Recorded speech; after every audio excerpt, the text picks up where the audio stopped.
போர்க்களத்தில் பிறந்து விட்டோம், வந்தவை போனவை வருத்தமில்லை, காற்றினிலே வாழ்கின்றோம், முட்கள் மறியும் மரணமில்லை.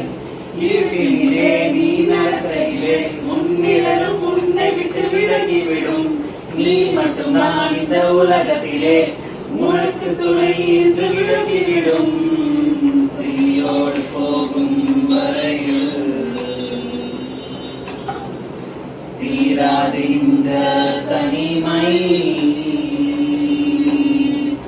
கரைவரும் நேரம் பார்த்து கப்பலில் காத்திருப்போம், எரிமலை வந்தால் கூட ஏறி நின்று போர் கொடுப்போம்.